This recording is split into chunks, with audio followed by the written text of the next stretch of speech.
All right, so moments ago, the White House responded to another controversy involving another cabinet official, this one involving a plea deal with the current labor secretary made when he was a U.S. attorney, and it was a deal made with an accused child predator. A federal judge has just ruled that the Department of Justice broke the law in the case of Jeffrey Epstein, a Florida billionaire accused of sexually abusing dozens of underage girls.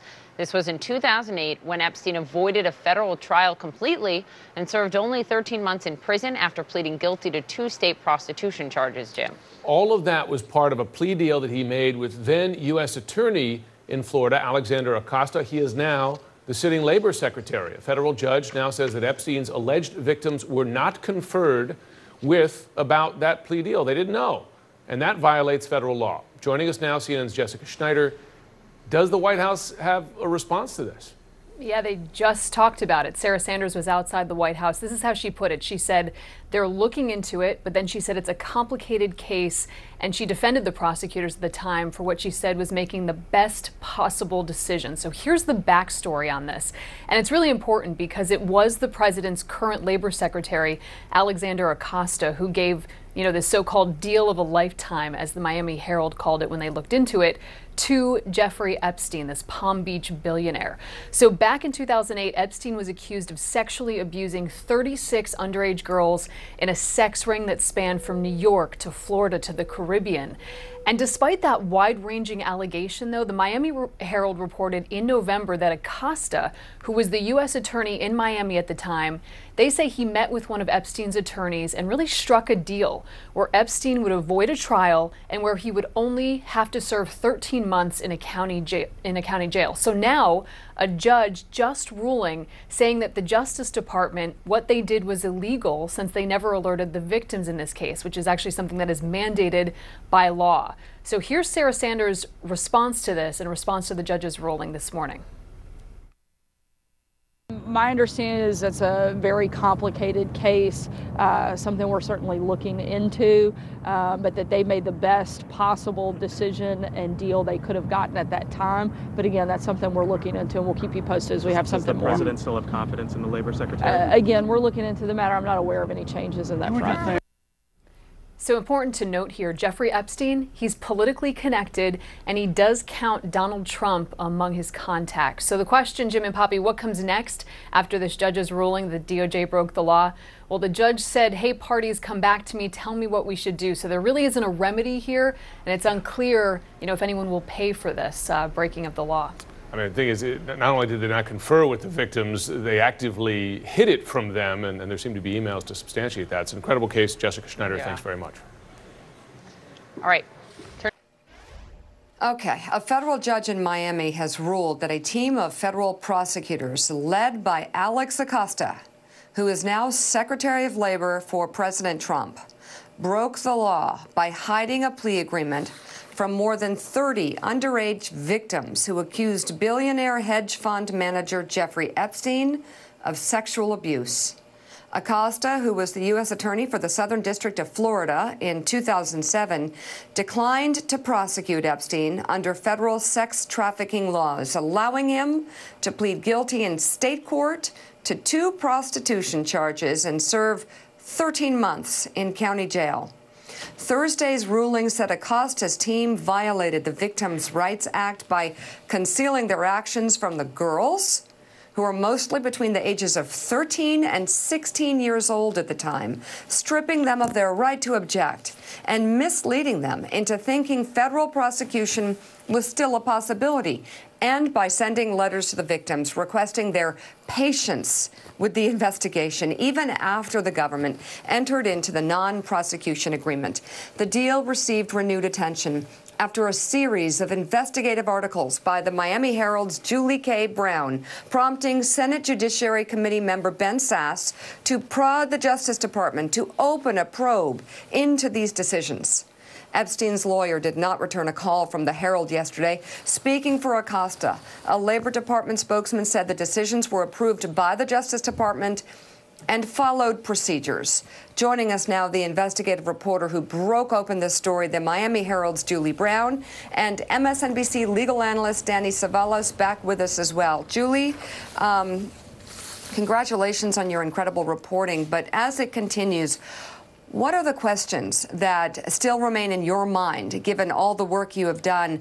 My questions are, who are some of the other men who have joined Epstein in this scheme and participated in the abuse of minors, the rape of minors? Well, and also, who were the people that helped him with his sex trafficking operation? It's clear that he had a lot of people working for him that helped facilitate this operation. It didn't just operate in Florida, by the way. There's evidence that this happened in New York, in New Mexico, and possibly overseas as well. So there are a lot of questions. But how is it that a case can end up this way, that moves like this can be made? And are any warning signs ringing in your head about Trump hiring Alex Acosta to be a cabinet secretary? Well, I think that unfortunately, I think that, before the Me Too movement, and certainly this was over a decade ago, there were a lot of people involved in this case, both men and women, who I think dismissed these girls. They came from poor families for the most part, and they were very young, so they didn't understand the law. And I think that they thought that this was just going to be a throwaway case. So I don't think they realized it would get to this point. That it would become the source of a scandal, essentially. So, Julie, obviously, Epstein ran in powerful circles. There has been talk for some time that a lot of powerful men would fly with him to islands. And the question is, where does the justice come down the road for these young girls, for these young minors who say they were raped by older, powerful, wealthy, well-connected men? Does yesterday's development mean there's a possibility of new trials, if not against Epstein, at least possibly against some of these other men who raped these young girls? Well, it's an interesting question. I'm sure it's one that the lawyers and legal minds that they consult with are going to have to consider, because the judge's decision yesterday, remember, he only ruled that the prosecutors violated the Crime Victims' Rights Act. He didn't really outline a remedy. So what will be interesting in the next 15 days, they have to confer with the government and come up with a resolution to this case. Now, of course, one of the things that they could ask for is that they throw out Epstein's plea deal and possibly even either reopen the case, or they could also open another case in another jurisdiction, which would mean that they would interview possible witnesses and other people who were involved in this in another jurisdiction like New York. It's hard to say whether all these men who were involved in this, and women, will ever really be exposed. Certainly there are people that know, who was involved. And, there were a lot of people that were in Epstein's circle. Academics, it wasn't just all politicians, it was academics, a lot of very wealthy people. And so it's up to the government and the Justice Department to really get to the bottom of what this case is about. Hey, Julie, it's Willie. Good to have you on again this morning. Just so our viewers understand how we got to the point of this Justice Department investigation, Senator Ben Sasse of Nebraska, who sits on the Judiciary Committee, read your reporting, read your series, Perversion of Justice, in the Miami Herald, was shocked by it, and pushed and pushed and pushed, and got the Department of Justice to now investigate Alex Acosta's role in this case. So your reporting led to where we are today. So let me ask you again, for our viewers who aren't deeply familiar with this story, Alex Acosta, who's now the Secretary of Labor, then was the U.S. Attorney in Southern Florida, how did he grant this deal, this plea bargain with Jeffrey Epstein, that he only got 13 months in the Palm Beach County Jail, and why was that a suspicious deal as you investigated it?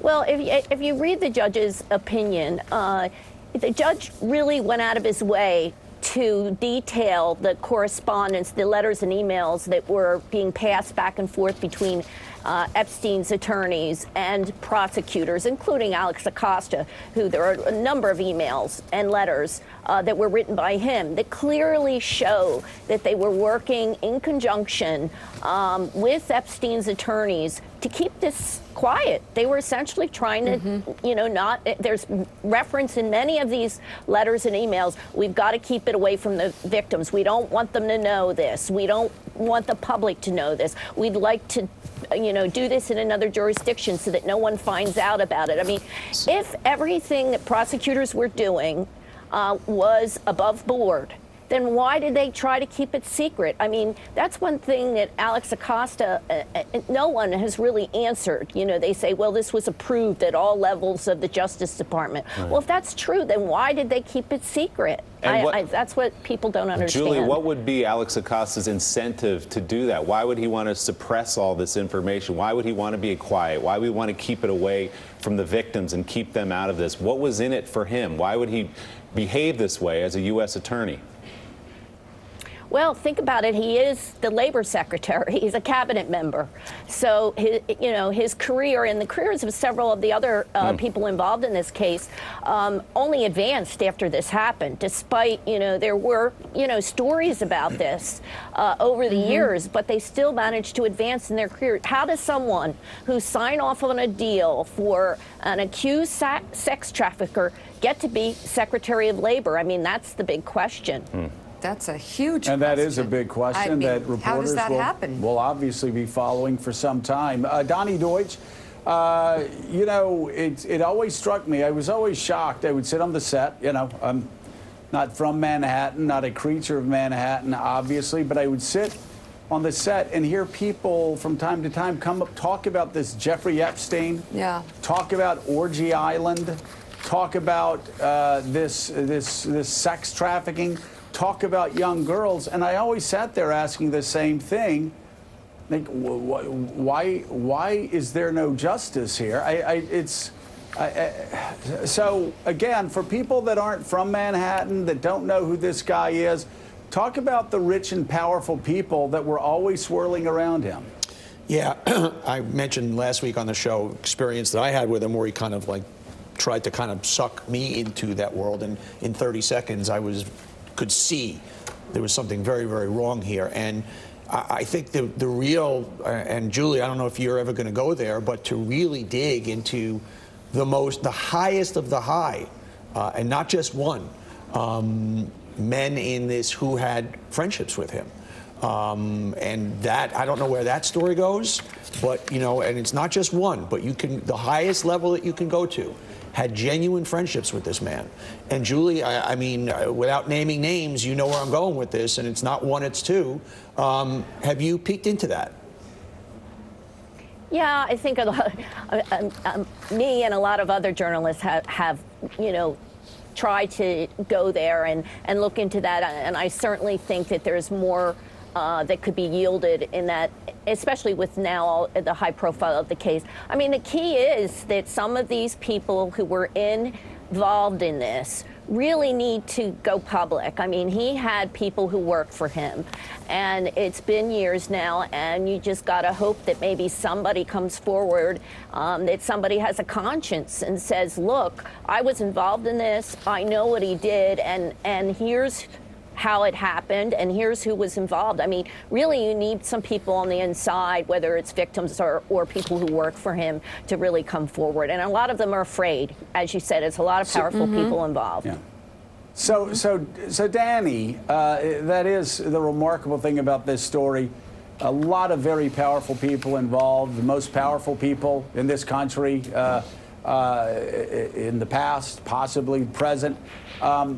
Involved in this case, and the question is, how does it get opened back up? So even if Epstein himself can't be tried again, or for other things because of his plea deal, these other people, these other powerful men who may have committed rape against young 14 to 15-year-old girls, How does a case get opened back up? That part of the plea deal get opened back up so these young girls can get justice.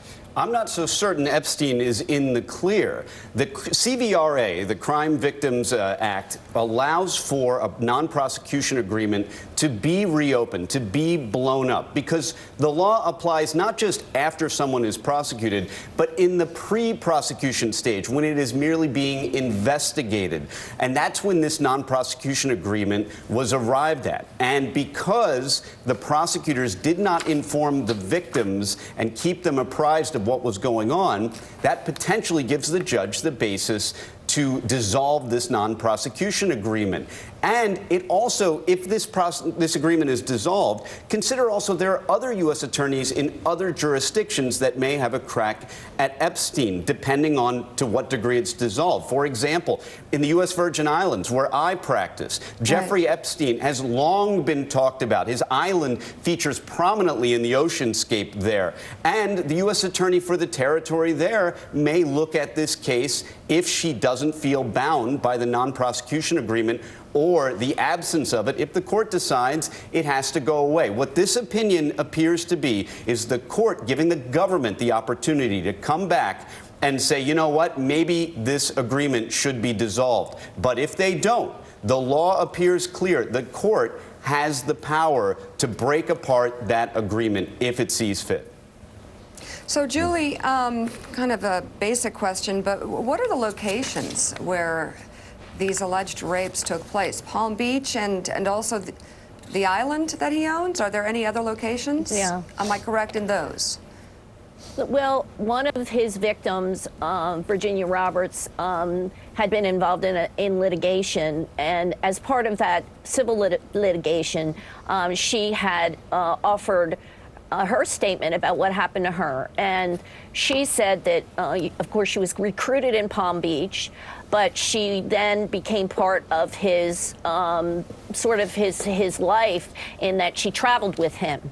So she said that she was present and involved in sex activities on his island, U.S. Virgin Islands, in New York, in New Mexico, where he owns a ranch, and in Europe, when she traveled with him to Paris and to London, that these were activities, and she was involved in it herself. Right. She helped him find girls.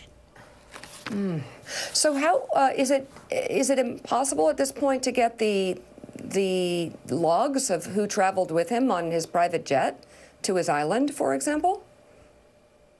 Well, some of those logs have been released as part of this case. I've looked at those logs.